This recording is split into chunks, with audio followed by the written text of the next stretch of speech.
Hello everyone, welcome back to this channel. WBSSC group C group ডির যে practice সেটের class আমাদের হচ্ছিল সেটার আজকে পার্ট নাম্বার 4। অলরেডি 3টে প্র্যাকটিস সেটের ক্লাস আমাদের চ্যানেলে আপলোড আছে, যারা দেখোনি দেখে নিও।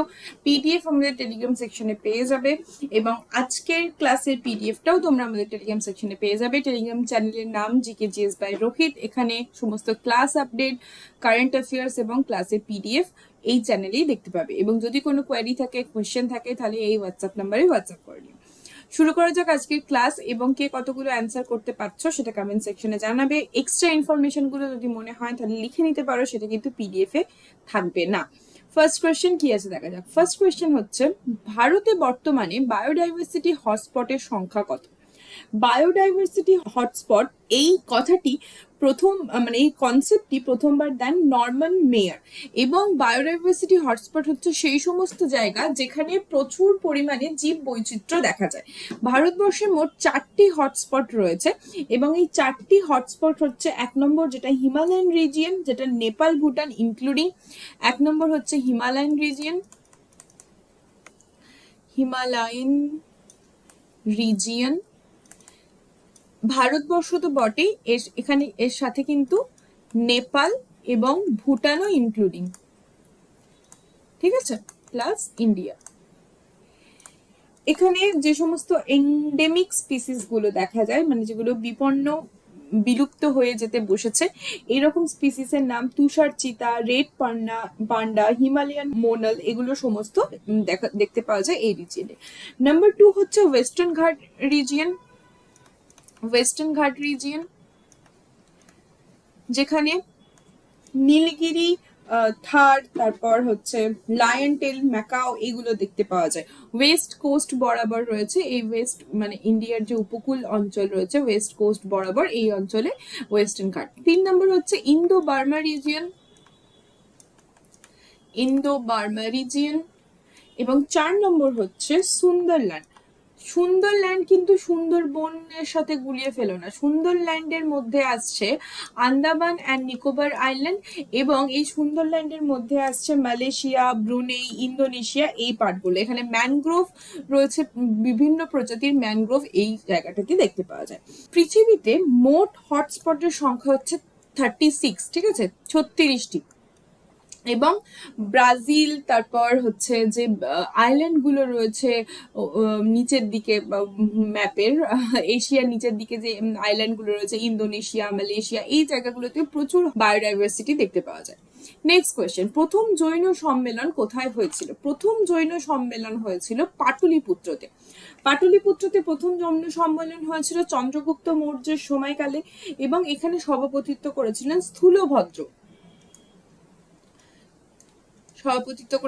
স্থূলভদ্র। এবং দ্বিতীয় জৈন সম্মেলন যেটা হয়েছিল বল্লভীতে, সেকেন্ড হয়েছিল বল্লভী, গুজরাটে।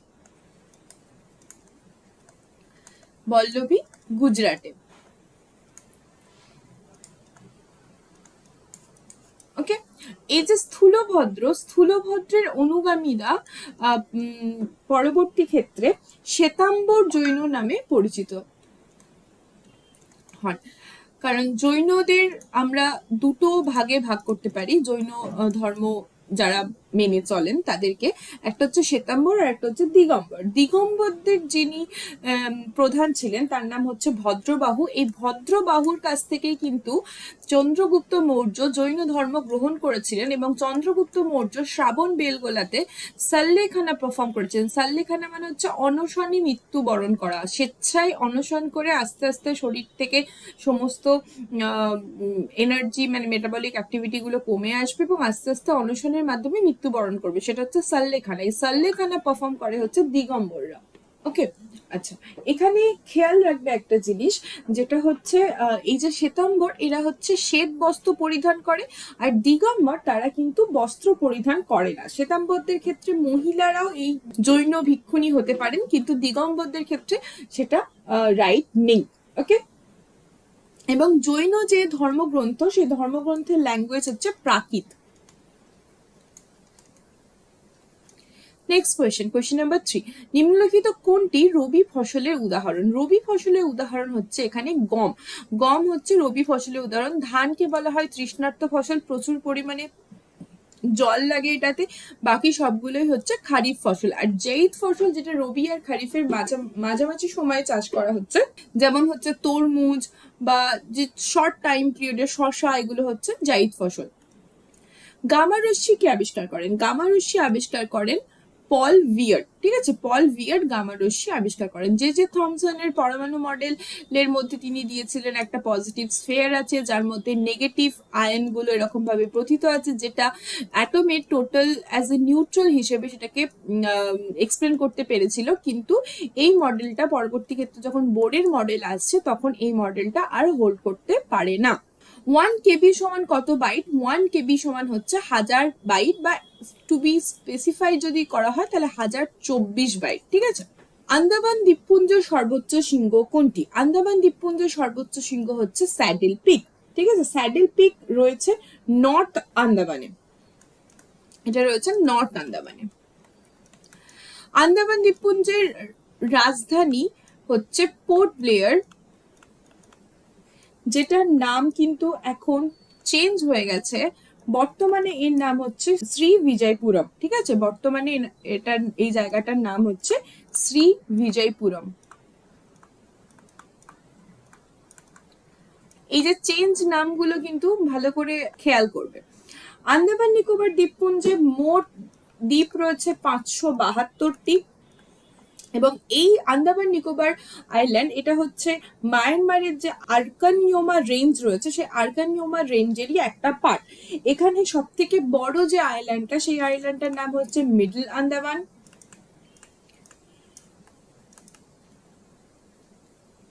সব থেকে বড়, লার্জেস্ট। এখানটা হচ্ছে নর্থ আন্দামান, তারপর হচ্ছে মিডল আন্দামান, তারপর হচ্ছে সাউথ আন্দামান, তারপর হচ্ছে লিটল আন্দামান, আর তারপরে রয়েছে নিকোবর আইল্যান্ড। এই আন্দামান এবং নিকোবর আইল্যান্ডকে পৃথক করছে 10 ডিগ্রি চ্যানেল। ঠিক আছে, এখানে রয়েছে 10 ডিগ্রি চ্যানেল। আর নিকোবরের নিচে রয়েছে ইন্দিরা পয়েন্ট, এখানটাতে রয়েছে ইন্দিরা পয়েন্ট। এটা হচ্ছে নর্থ আন্দামান, এটা হচ্ছে মিডল আন্দামান, তারপর এটা হচ্ছে সাউথ আন্দামান, তারপর এটা হচ্ছে লিটল আন্দামান। সাউথ আন্দামান এবং লিটল আন্দামানকে পৃথক করেছে ডানকান প্যাসেজ, পৃথক করেছে ডানকান প্যাসেজ।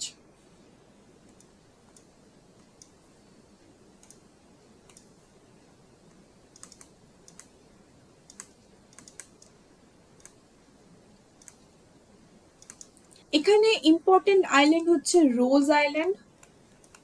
এই রোজ আইল্যান্ডের নাম চেঞ্জ করা হয়েছে, যেটার নাম হচ্ছে নেতাজি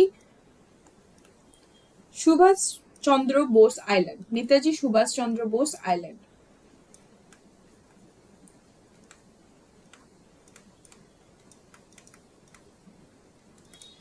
এছাড়া হচ্ছে নীল আইল্যান্ড বা নীল দ্বীপ, এটার নাম হচ্ছে শহীদ দ্বীপ।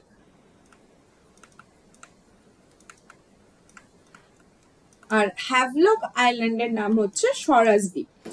রোজ আইল্যান্ড জনবসতি নেই, কিন্তু শহীদ দ্বীপ এবং স্বরাজ দ্বীপে জনবসতি রয়েছে।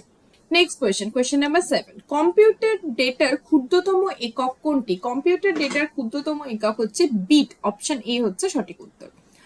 সম্প্রতি ভারতের সঙ্গে কাদের মধ্যে মুক্ত বাণিজ্য চুক্তি বা ফ্রি ট্রেড এগ্রিমেন্ট ঘোষণা হয়েছে? এটা হচ্ছে ইউরোপিয়ান ইউনিয়নের সঙ্গে, ইউরোপিয়ান ইউনিয়নের সঙ্গে এগ্রিমেন্ট ঘোষিত হয়েছে, যেটা যে এগ্রিমেন্টটার নাম হচ্ছে BTIA, board based trade and investment agreement, যেটার অবজেক্টিভ হচ্ছে যে সমস্ত এক্সপোর্ট ইম্পোর্ট হচ্ছে সেখানে ট্যারিফ কমানো এবং যাতে ফ্রিলি ট্রেড করা পসিবল হয়। মেন ফোকাস রয়েছে টেক্সটাইল, ফার্মাসিউটিক্যালস যে সমস্ত গুডস রয়েছে এবং আইটি সার্ভিস, অটোমোবাইল সার্ভিসের ওপর। ইউরোপিয়ান ইউনিয়নের হেডকোয়ার্টার অবস্থিত ব্রুসেলসে, বেলজিয়ামের ব্রুসেল, যেটা বেলজিয়ামে অবস্থিত। ঠিক আছে, নেক্সট কোয়েশ্চেন নাম্বার 9, ভারতের 14তম এবং সর্বশেষ মহারত্ন কোম্পানি কোনটি? সর্বশেষ মহারত্ন কোম্পানি হচ্ছে Hindustan Aeronautics limited.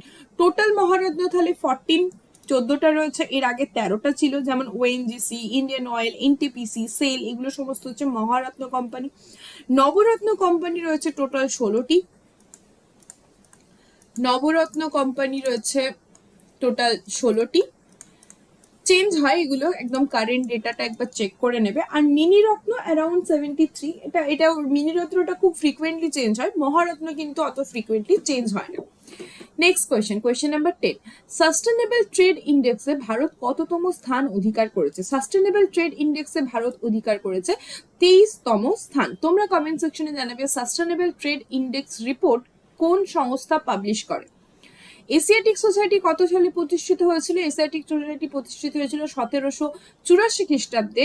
Sir William Jones প্রতিষ্ঠা করেছিলেন Asiatic society. Calcutta school book of সোসাইটিকে প্রতিষ্ঠা করেছিলেন, Calcutta school book of society প্রতিষ্ঠা করেছিলেন David Hare. Next question number 13, gender stereotype বলতে কি বোঝানো হয়? জেন্ডার স্টিরিওটাইপ বলতে বোঝানো হয় সামাজিকভাবে পূর্ব কল্পিত লিঙ্গগত ধারণা। মানে এই যে ছেলেরা এটা করবে, মেয়েরা এটা করবে, ছেলে হয়েছে তো এটা করতে হবে, মানে এই যে স্টিরিওটাইপটা যেটা গতানুগতিক ভাবে চলে আসছে সেটাকে জেন্ডার স্টিরিওটাইপ বলা হচ্ছে। সমান কাজের জন্য সমান বেতন দেওয়া নিম্নের কিসের সঙ্গে যুক্ত? এটি যুক্ত হচ্ছে জেন্ডার ইকুয়ালিটির সঙ্গে, জেন্ডার ইকুইটির সঙ্গে না, ইকুয়ালিটির সঙ্গে যুক্ত। ইউট্রোফিকেশনের প্রধান উপাদান কোনটি? ইউট্রোফিকেশনের প্রধান উপাদান হচ্ছে নাইট্রোজেন এবং ফসফরাস। ইউট্রোফিকেশনে অ্যালগাল ব্লুম তৈরি হয় এবং ইউট্রোফিকেশন হলে জলদূষণ ঘটে। ডিডিটির পুরো নাম কি? ডিডিটির পুরো নাম হচ্ছে ডাইক্লোরো ডাইফেনল ডাইক্লোরো ইথেন এবং এটা হচ্ছে একটা পেস্টিসাইড। কোয়েশ্চেন নাম্বার 17, বায়োডাইভার্সিটি বা জীব বৈচিত্র্য শব্দটি প্রথম কে প্রবর্তন করেছিলেন? সঠিক উত্তর হচ্ছে option A, Walter G Rosen. আজকে যেটা আমরা পড়লাম প্রথমেই ক্লাসে সেটা হচ্ছে বায়োডাইভার্সিটি হটস্পটের কনসেপ্ট দিয়েছিলেন নরম্যান মেয়ার। ঠিক আছে, এখানে বায়োডাইভার্সিটি শব্দটার কথা বলা হচ্ছে, দুটো কিন্তু এক জিনিস নয়। রাজ্যসভার সর্বাধিক সদস্য সংখ্যা কত? রাজ্যসভার সর্বাধিক সদস্য সংখ্যা হচ্ছে 250 জন, যেখানে 12 জন সদস্যকে রাষ্ট্রপতি মনোনীত করতে পারেন, বাকি সমস্তগুলো ইলেক্টেড। ভারতীয় সংসদের মোট কয়টি প্রচলিত অধিবেশন রয়েছে? মোট 3টি প্রচলিত অধিবেশন রয়েছে। দুটো অধিবেশনের মাঝখানে ম্যাক্সিমাম 6 মান্থের গ্যাপ হতে পারে, তার বেশি কিন্তু গ্যাপ হওয়া যাবে না। এবং যখন পার্লামেন্ট ইন সেশন নেই তখন প্রেসিডেন্ট অর্ডিন্যান্স জারি করতে পারেন। তোমরা কমেন্ট সেকশনে জানাবে প্রেসিডেন্টের অর্ডিন্যান্স জারি করার কথা কত নম্বর অনুচ্ছেদে মেনশন করা রয়েছে। 3টে সেশন, একটা হচ্ছে উইন্টার সেশন, একটা তারপর বাজেট সেশন এবং আরেকটা হচ্ছে monsoon session. Land of festival বা উৎসবের দেশ কোন রাজ্যকে বলা হয়? ল্যান্ড অফ ফেস্টিভ্যাল বলা হয় নাগাল্যান্ডকে। নাগাল্যান্ডের সব থেকে বিখ্যাত উৎসব হচ্ছে হর্নবিল ফেস্টিভ্যাল, যেটা 10 দিন ধরে চলে, 1 থেকে 10 তারিখ পর্যন্ত ডিসেম্বর, 1 to 10th ডিসেম্বর।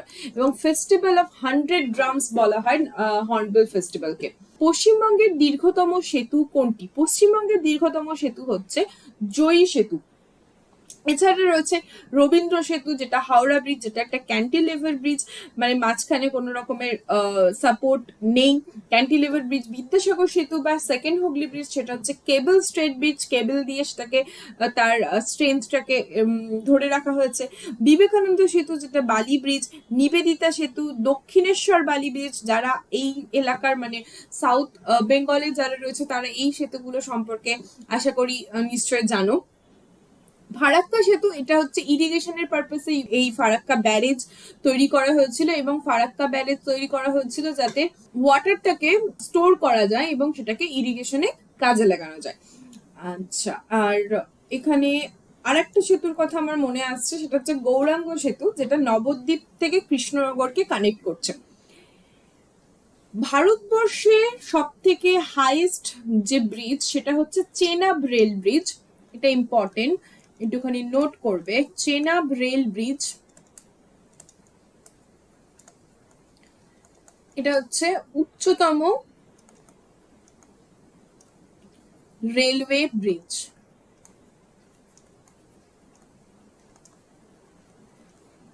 এবং এটা উধমপুর শ্রীনগর বারামুল্লা রেলওয়ে প্রজেক্টের আন্ডারে পড়ছে। Udhampur Srinagar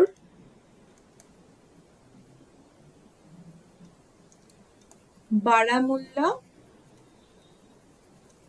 railway project.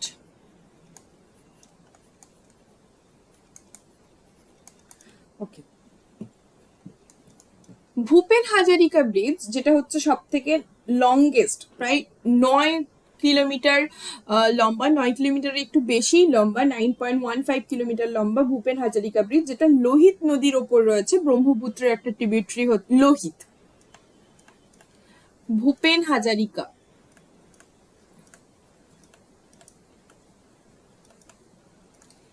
Bridge, এটি হচ্ছে ভারতবর্ষের দীর্ঘতম।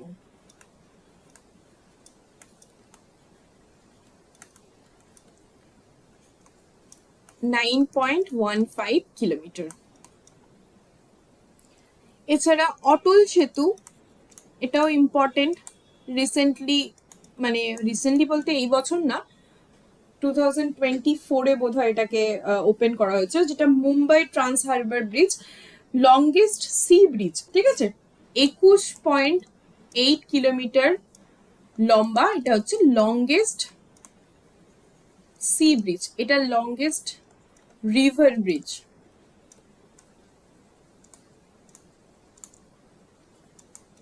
এবং আরেকটা ইম্পর্টেন্ট ব্রিজ, যেটা হচ্ছে নিউ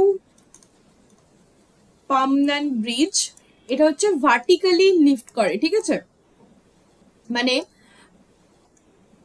এখানে একটা স্টেয়ার, মানে একটা ধাপ আছে, এখানে একটা ধাপ আছে, এইখানে যখন মানে জাহাজ যায় তখন ব্রিজটা ওপর দিকে ওঠে, vertically lifted bridge, first vertically lifted bridge, যেটা রয়েছে মেনল্যান্ড থেকে রামেশ্বরম যে আইল্যান্ডটা রয়েছে সেটাকে কানেক্ট করছে।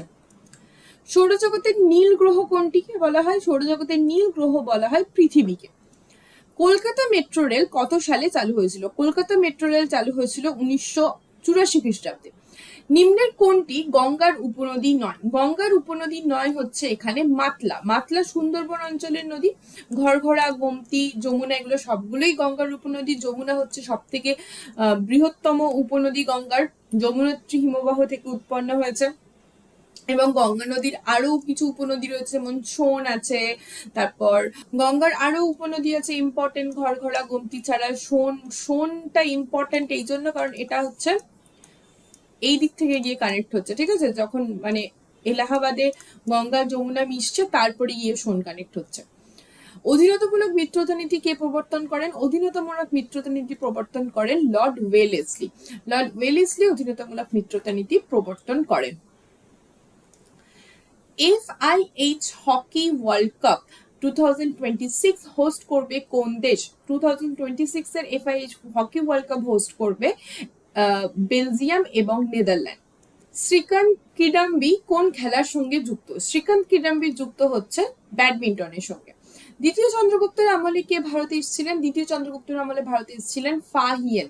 মেগাস্তিনিস এসেছিলেন চন্দ্রগুপ্ত মৌর্যের সময়, তিনি সেলুকাসের দূত ছিলেন। সেলুকাসের কন্যার সঙ্গে চন্দ্রগুপ্ত মৌর্যের বিবাহ হয়েছিল এবং তার সাথে দেখা করতেই মোস্ট প্রবাবলি মেগাস্তিনিসকে পাঠিয়েছিলেন এবং তিনি বহু বছর কিন্তু ভারতবর্ষে ছিলেন এবং তার লিখিত গ্রন্থ ইন্ডিকা থেকে আমরা চন্দ্রগুপ্ত মৌর্য সময়কালের বিভিন্ন ইতিহাস জানতে পারি। হিউয়েন কার সময় ভারতবর্ষে এসেছিলেন সেটা তোমরা কমেন্ট সেকশনে জানাবে। গুপ্ত যুগের সরকারি ভাষা কি ছিল? গুপ্ত যুগের সরকারি ভাষা ছিল সংস্কৃত। এবং কুষাণ যুগের পর থেকে যখন সাতবাহন আসছে, সাতবাহনের টাইমেও কিন্তু সংস্কৃত ভাষার বেশ আবার নতুন করে ফ্লারিশ করতে শুরু করেছিল, কারণ বৈদিক যুগের পরবর্তী ক্ষেত্রে যখন ষোড়শ মহাজনপদের উত্থান, মানে মগধের যখন উত্থান হচ্ছে, যখন মৌর্য সাম্রাজ্য আসছে বা তার আগে যদি হর্যঙ্ক বংশ, শিশুনাগ বংশ, নন্দ বংশ, এই টাইম পিরিয়ডে যখন গৌতম বুদ্ধ এবং মহাবীর জৈন ধর্ম এবং বৌদ্ধ ধর্ম প্রচার করছেন, সেই সময় কিন্তু এখানে যে লিটারেচার গুলো লেখা হচ্ছে সেগুলো মেনলি প্রাকৃত অথবা পালি ভাষায় রচিত। তার পরবর্তী ক্ষেত্রে আবার সংস্কৃত ভাষার প্রাধান্য দেখতে পাওয়া যাবে। দ্বিতীয় বৌদ্ধ সম্মেলন কার সময় অনুষ্ঠিত হয়েছিল? দ্বিতীয় বৌদ্ধ সম্মেলন অনুষ্ঠিত হয়েছিল কালাশোকের সময়, তৃতীয় হয়েছিল অশোকের সময় এবং চতুর্থ হয়েছে কনিষ্কর সময় এবং প্রথম যেটা সেটা হচ্ছে উদয়নের সময়। কালচক্রযান কোন ধর্মের সঙ্গে যুক্ত? কালচক্রযান যুক্ত হচ্ছে বৌদ্ধ ধর্মের সঙ্গে। এশিয়ান ইউথ গেমস 2025 এর পদক তালিকায় ভারত কততম স্থানে রয়েছে?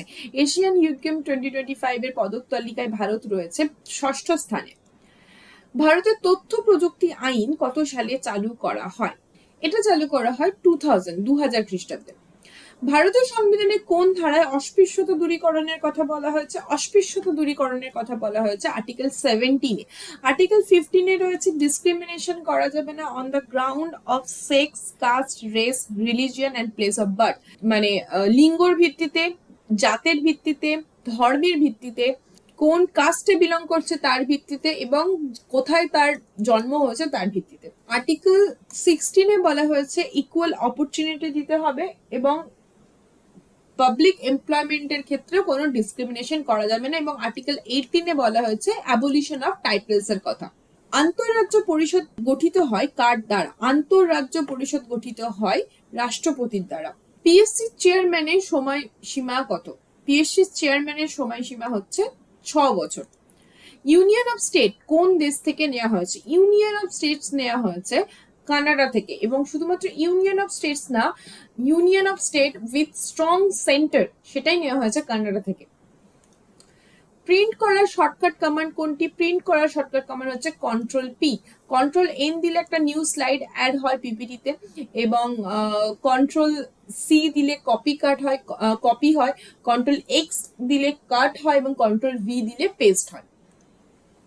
এমএস এক্সেল নিম্নের কিসের জন্য সাহায্য করে? ডিজাইন করতে, গণনা করতে, ডাটাবেস তৈরি করতে, নাকি কোনোটিই নয়? সঠিক উত্তর হচ্ছে গণনা করতে। নেক্সট কোয়েশ্চেন এবং আজকে last question, question number 40। MS word এর ফাইল এক্সটেনশন কি? এমএস ওয়ার্ড এর ফাইল এক্সটেনশন হচ্ছে .docx, ঠিক আছে, .docx। তাহলে 40 কোয়েশ্চেন আমাদের কমপ্লিট হয়ে গেল। কে কতগুলো উত্তর করতে পারলে সেটা তোমরা কমেন্ট সেকশনে জানাবে। যদি ক্লাসটা ভালো লেগে থাকে বন্ধুদের সাথে শেয়ার করতে পারো, এবং টেলিগ্রামে আমাদের পিডিএফটা পেয়ে যাবে। 40টা কোয়েশ্চেনের মধ্যে কতগুলো কে উত্তর করতে পারলে অবশ্যই কমেন্ট সেকশনে জানাবে। দেখা হবে নেক্সট ক্লাসে।